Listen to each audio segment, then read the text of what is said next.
Terima kasih untuk Anda yang masih bergabung bersama kami dan di segmen ini kita akan review bagaimana jalannya perdagangan di sepanjang hari ini. Dan kami ingatkan kembali Anda masih bisa berpartisipasi bersama kami di telepon interaktif di 021 391 di 5252 dan juga ada WhatsApp interaktif kami di 0812 di 1398 di 3749. Dan saat ini sudah terhubung melalui Zoom bersama kami Bapak Halimas Tanzil selaku Fund Manager PT Majoris Asset Management. Kita akan langsung sapa saja Pak Halimas, selamat sore, apa kabar Pak?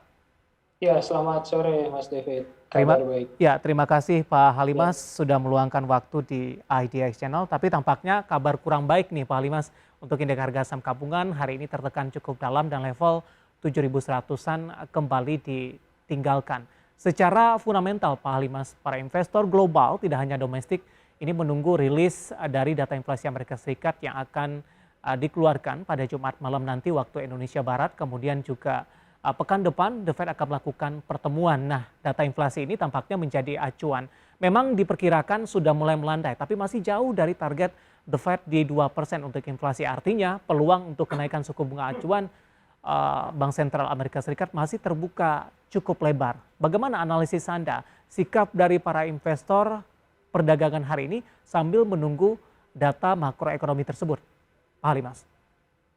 ya, jadi memang sepertinya saya melihat investor cenderung risk averse ya. Jadi artinya memang menghindari resiko karena ternyata dengan kenaikan suku bunga yang lebih agresif daripada ekspektasi semula kan, itu belum benar-benar mampu untuk meredam inflasi di US gitu. Bahkan masih bisa dibilang jauh dari target The Fed yang rencananya memang mau di 2% gitu ya, stabil. Eh, Kalau melihat angka seperti ini, kemungkinan si The Fed tetap akan melanjutkan kenaikan suku bunga atau bahkan lebih agresif dan disertai dengan pengurangan size QE. Jadi kalau yang kemarin itu sudah QE, kemudian QE-nya di stop, nah sekarang itu bisa dibilang kebalikan dari QE. Jadi artinya memang mengurangi balance sheet gitu. Jadi saya lihat ini sekarang pekerjaannya adalah mengerem inflasi. Kalau dulu itu berusaha untuk membuat inflasi gitu ya. Jadi saya melihat uh, ada efek samping sebenarnya yang mungkin terjadi, tapi ya nanti kita butuh waktu untuk melihat bagaimana prosesnya gitu ya.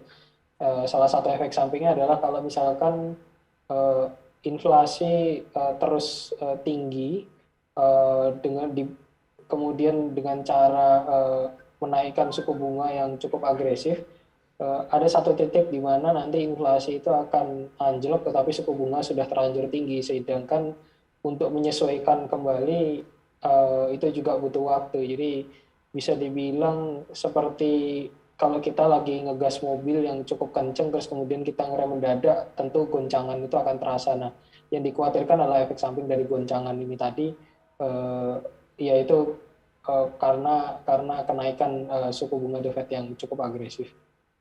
Baik, Begitu, Pak Mas. Halimas, bagaimana Anda melihat respon dari para investor ini jelang rilis data inflasi dan pertemuan The Fed jika dibandingkan dengan kenaikan suku bunga acuan di bulan sebelumnya?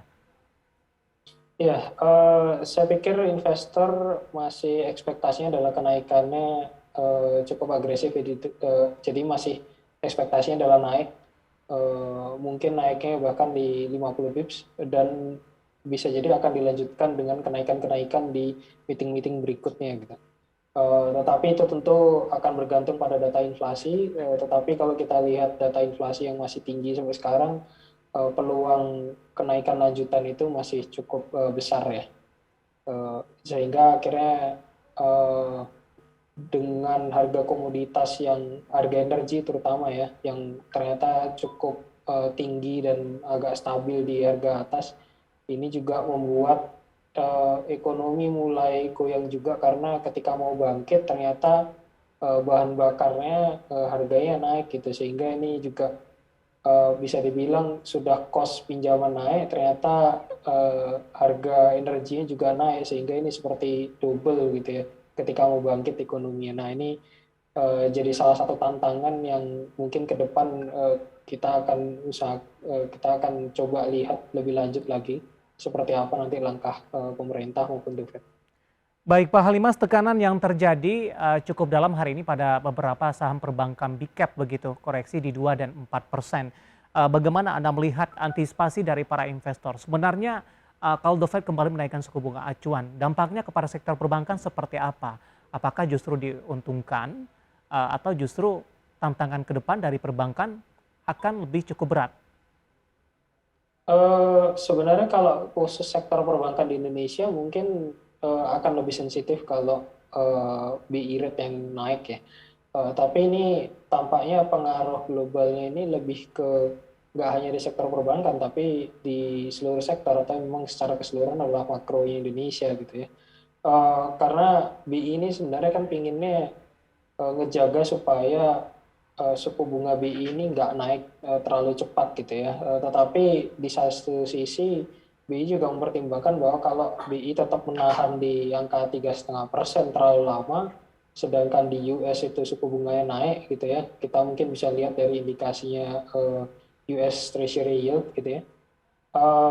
Kalau gapnya terlalu besar, investor asing juga peluang untuk keluar lagi dari pasar Indonesia ini jadi semakin besar gitu, sehingga ini adalah PR-nya Bank Indonesia juga yang berusaha menjaga keseimbangan gitu, di mana satu sisi butuh growth, satu sisi juga nggak mau investor itu keluar. Nah, ini sebenarnya tantangannya ke seluruh market ya, nggak hanya di sektor perbankan gitu. Tapi kalau khusus di sektor perbankan mungkin nanti kalau kita lihat terkait BI rate ya, kalau BI rate naik, saya pikir kecenderungannya akan suku bunga juga akan naik juga ya, dari deposit maupun kredit.